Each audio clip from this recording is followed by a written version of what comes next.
Greetings and salutations, loyal viewers of this channel. My name is Sean, and today we got to talk about what went down on Election Day 2024 exclusively in the state of California, because guess what? The era of wokeness may actually be on its way to being over, and California is the tip of the spear in this regard, as they had ballot initiatives and recall elections and ordinary elections all break away from these woke criminal justice ideologies. Now, we're going to get into this, but before we do, I want to thank everybody who supports this channel via actualjusticewarrior.com/join. Give me the money. Give me the money. Okay? So look, I don't want to bury the lead in this particular video, but the facts are what they are, and there are a bunch of different stories that I could lead off with to tell you how bad this day was for the Black Lives Matter movement, for the post-George Floyd era, for criminal justice reformers, for the defund the police crowd, for the abolish the prisons crowd, and everyone and anyone in between, but specifically for the crime deniers at every single level. We had recall elections, regular elections, we had ballot initiatives, and almost all of them exclusively broke away from the progressives, and to me, none is more important as a sign than Prop 36 not only winning in the state of California, not only winning by 70% in the state of California, but winning in each and every county in the state of California. For those of you who are unaware, Prop 36 actually repeals Prop 47, which was something that was passed into law by the voters in 2014. This is the one that notoriously made it incredibly difficult to tackle shoplifting and drug usage and all that. And here we have a straight up repeal on the ballot, and it got 70% of the vote. This is how much the Californians are sick of the increase in shoplifting, which has gone up extraordinarily over the last 10 years, and all the other negative results of Prop 47. But in addition to the fact that this was a commanding, overwhelming victory, you have to understand that this ballot initiative was fought at every level tooth and nail by Governor Gavin Newsom, who believes that Prop 47 is a crucial part of his legacy. I want to go back to a video that I did a while ago about how Gavin Newsom was crushing democracy in his state, which will be linked in full in the description, so you could check out my full breakdown on the behind the scenes dirty tricks that were used against Prop 36, but specifically to these emails that got leaked that show you their attitudes to the proponents of Prop 36. So this comes from a CBS News article. Exclusive: leaked emails reveal Newsom's office will not negotiate on crime bills unless DAs pull 2024 ballot measure to amend Prop 47. After this initiative's done with not one new dollar, it's about mass incarceration. It's about bringing it back to 1980s mindset where it's possession of drugs and you end up in state prison at the cost of $100,000+ per taxpayer. It's funded by big oil and Walmart and conservative right-wing DAs. The impact's going to have on the black and brown community is next level. And the fact that I saw a poll today and so 70% of people want to support it, I was wondering what state I was living in. Now, if you'll remember this particular scandal right here, what you found out was behind the scenes, the Newsom administration was doing everything and anything to kill this initiative in the crib, strangle it before it became up for a vote, before the voters got to decide. But this was only due to the fact that Newsom wanted to protect his own legacy, because as we find out, it's not that they don't understand that this Prop 47 thing is going to go down. It's that they want to wait until 2026 when Gavin Newsom is no longer the governor, when he's termed out and somebody else is running for election. So already we got some shady stuff right here, but there's something that I want to highlight for you, a specific portion of the chain that I find to be amazing in retrospect. In one email, the governor's chief of staff, Dana Williamson, tells the coalition's lead negotiator, Greg Totten, that leadership is willing to negotiate on its package of crime bills, which would take effect immediately, clarifying, quote, "As far as the initiative, we are open to something in 2026. Totten replies, quote, "As I noted previously, our focus is on amending Proposition 47 on the 2024 ballot," adding, quote, "If the administration is prepared to consider an amendment to Prop 47 on the ballot, then we are happy to meet." And then Williamson, Gavin Newsom's chief of staff, sends this nasty email that says as follows: "If that's your position, then I agree. There's nothing to talk about. It's really amazing how you're incapable capable of taking a win. And the consultants you're working with haven't won anything in a decade. Good luck. Yeah, that is a perfect distillation of the attitude of the progressive elites on this particular issue, on almost all issues related to crime. And I absolutely love that she had to accentuate that with the good luck at the end, because guess what? Not only did they won 70% of the votes in California, and they won each and every county in California. So Gavin Newsom, your legacy, good luck with that. Now look, that is statewide for California, but make no mistake about it, the voters also made their voices heard at the ballot box in very left-wing strongholds like Los Angeles County. George Gascon, a district attorney that we've covered over and over again, who won 4 years ago during the height of the Black Lives Matter fervor, this guy who never wants to prosecute anyone for anything, Soros-backed the whole nine, everything bad that you can have about a prosecutor, also got demolished in his re-election bid. And to make matters even worse, because although he is pictured on the ballot as an independent, I'm Nathan Hochman. As an independent district attorney, I'll get politics out of the DA's office and restore public safety. I will prosecute the criminals ravaging Los Angeles County and bring sanity back to the DA's office. Make no mistake about it, Los Angeles County elected a Republican to go after and defeat Gascon, and that's exactly what they did. This man, the one that defeated him, he was the Republican candidate for Attorney General in 2022. And by the way, the victory was a commanding victory. Nathan Hochman, again a Republican, destroyed the progressive George Gascon 61.46% to 38.54%. That is a nearly 23-point victory as the votes stand today. Obviously, California has a ridiculous election system where they're going to be counting votes up until 2027, but it is overwhelming as of right now, and it absolutely demolishes Gascon, demolishes the progressive worldview of denying crime and letting all these criminals out. And honestly, I'm so proud of the residents of Los Angeles County for throwing this man out on his ass where he deserved. We're going to recommend to the court that the life without the possibility of parole be removed and that they will be sentenced for murder, which, because there are 2 murders involved, that will be 50 years to life. However, because of their age, under the law, since they were under 26 years of age at the time that these crimes occurred, they will be eligible for parole. In one of the most desperate reaches in order to retain some level of popularity, Gascon actually recommended the Menendez brothers, 2 murderers, be freed from prison due to the fact that they were getting so much attention due to Netflix fictionalized versions of events and documentaries, which also contain many fictions about the events. So this guy, who was getting wrecked over the polls for letting criminals off over and over again, decided that the best thing he could do for his reputation was to cynically recommend the release of popular, well-known criminals in Los Angeles County, those being the Menendez brothers. And one of the things that was so great about this is if you looked at any of the ads for Nathan Hochman's campaign, they were not ambiguous about what this man stood for. They basically have the slogan, "Enough is enough," and I'll play it for you, but the fact of the matter is it contains real footage of Los Angeles crime, so I'm gonna have to blur or pause it a little bit, but you could see the tone and tenor of these ads to know that this was a straight up tough on crime versus soft, woke, Black Lives Matter era nonsense, and it absolutely demolished that nonsense. Enough is enough. Enough Is enough. They're right. Enough is enough.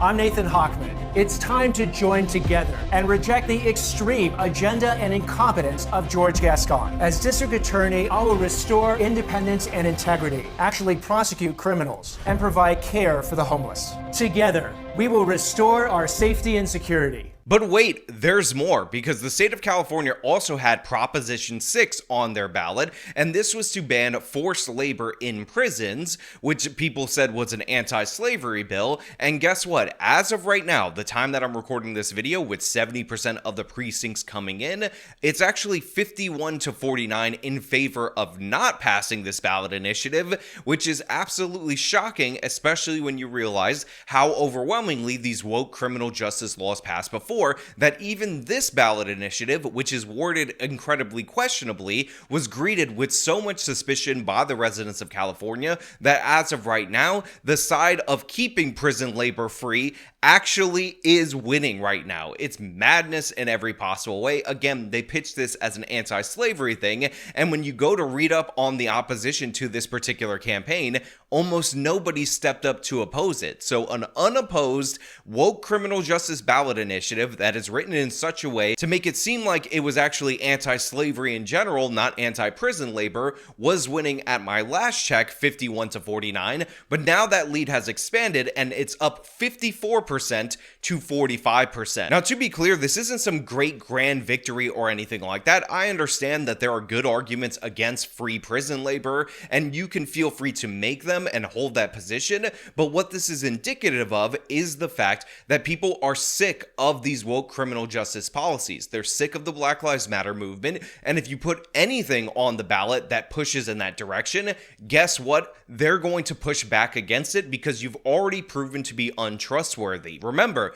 after Prop 47 was passed, one of the sneaky things that the California state legislature did was move a bunch of crimes into the Prop 47 category, which made it more difficult for district attorneys, even good ones across the state, to prosecute those offenders. By the way, in addition to these losses in Southern California and statewide, we also have devastating losses for the progressives in the Bay Area. London Breed, the woke mayor of San Francisco, well, she is mayor no longer. She lost her re-election bid to a more moderate Democrat. There's also victories up and down the city council for San Francisco, which I find to be absolutely amazing. But the amazement doesn't stop there, because a hop skip across the river, and guess what? Shang Tao, the mayor of Oakland, is gone too. Now, she was embroiled in scandals, but make no mistake about it, one of the major driving forces behind her recall campaign was her soft on crime, defund the police approach. And we talked about how Oakland actually saw crime going down before the Black Lives Matter riots,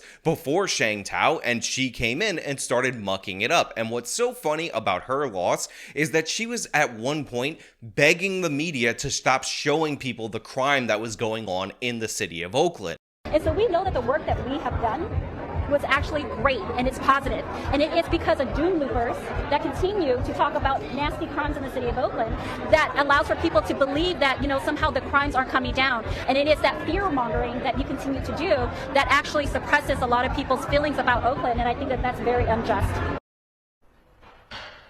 So Oakland Mayor Shang Tao very much of the belief that there's too much negative news. In fact, she has pointed out to reporters, including myself, that there needs to be more focus on positive news. But clearly she is digging in her heels. The night is still young.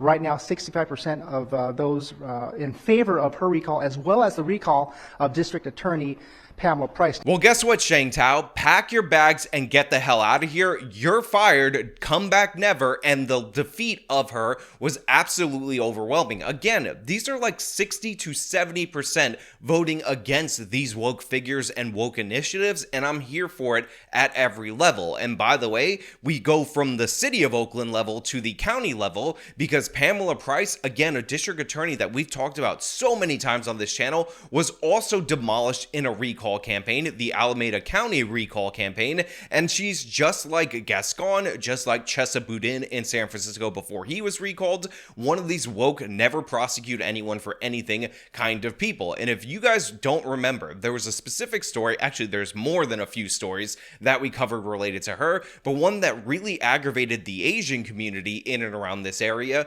was the fact that you had two gang members shooting at each other on the highway. They ended up hitting a 2-year-old, and Pamela Price didn't charge those crimes very seriously. Price wrote this email as an update on the Jasper Woo case. The little boy lost to gang violence in November of 2021. 23-month-old Jasper Woo lost his life to a stray bullet while riding in his car seat. It happened because two rival gangs were having a rolling gun battle on Highway 880. 3 men, Trevor Green, Johnny Jackson, and Ivory Bevins, have their preliminary hearing on murder charges in 3 weeks. A member of the AAPI community asked Alameda County District Attorney Pamela Price for an update on the case. And Price sent this email yesterday that reads in part, "Our office is currently working on a partnership with the Asian Law Caucus to support AAPI victims of violence in ways that open up broader possibilities for healing and non-carceral forms of accountability." non-carceral, meaning no jail time, even for violent criminals. If I were Jasper's parents, I would be highly offended. And I would be very fearful. Now, that boy who was just 1 month shy of his second birthday, his name was Jasper Woo, and he was riding with his family on Highway 880 when this gang shootout started, again, on the highway. He was in his car seat when he was struck by a stray bullet. But to make this case all the more disgusting, they actually got 3 arrests. They got the criminals. But a leaked email from Pamela Price's office showed that she wanted to push for non-carceral solutions. No jail time. That's what that means if you guys are unaware. No jail time for gunning down a baby boy just a month shy of his 2-year birthday in his car seat in front of his parents. That's who Pamela Price is. And you know what? There's nothing that's going to bring him back, but this is a modicum of justice, and it's well deserved that she's out of office, because case after case, she would do this to victims' families. Even Gavin Newsom, as woke and left-wing as he is, offered to send in state's attorneys in order to help her, in order to actually prosecute cases, but she was so ideologically committed to the criminals, to aiding and abetting them, she rejected that. So again, this woman was too woke for Gavin Newsom's California, the same guy who was trying to sabotage all reforms to Prop 47. So again, Jasper Woo has not been brought back. I don't want to make any claims related to how his family feels, but I know I feel much better knowing that this dangerous monster is out of the Alameda County District Attorney's Office, and it's well deserved. Look, I want to make something 100% clear. California has proven to be an unbelievably, terribly governed state. They have voted the wrong direction at the local level, at the statewide level, and on many of these ballot initiatives. But you know what? Election Day 2024, those bills came due. They finally had enough, and we got to give credit to our fellow Americans on the West Coast for finally saying that they're sick and tired of this nonsense and speaking out in such a great way at the ballot box with commanding victories over these monsters, monstrous activists that put these deceptive initiatives on the ballot in the first place, and the politicians in power that enforce this and go beyond this and aid and abet the worst people in our society, criminals like murderers, child murderers, because they think, you know what, they're innocent baby Aladdins who deserve a better chance. So yeah, while I can't stand the fact that we're this far removed from election day and only 70% of the ballots have been counted and less in some of these areas, the facts are what they are, and as they stand right now, California has moved in the correct direction. Now look, I know that everybody is trying to take the results from election day, parse through them, and say, actually, this means that the people agree with me. Actually, this means that the voters are going with what I told you all along. But in this particular case, this is the truth. These are just the facts. And again, California has about 750,000 ballot initiatives on the ballot all the time, every election cycle. So I'm sure there are other ones that broke the wrong way, in my opinion. Apparently, they voted for another gas thing, which is going to raise the cost of gas even more in that state, which is absurd. I can't believe that they did that. But you know what? California is going to California. But in this particular case, California is going to normal. They did something normal repeatedly at every stage of government. When they had these people on the ballot, they threw their asses out. When they had the ballot initiatives to depower them, to get rid of the darkness that has plagued our country since the Black Lives Matter riots, and in California since years before, they did that too. And by the way, in the greatest way, the country rejected California when they said no to a woke San Francisco Democrat. And yes, I'm talking about Kamala Harris. So yeah, great results out of the state of California.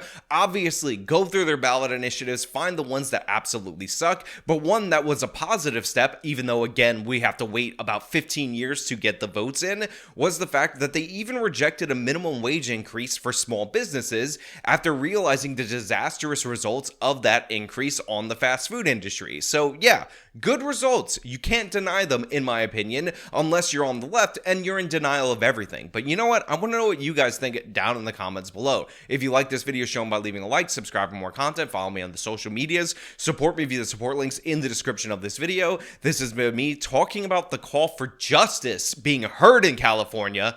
Till next time.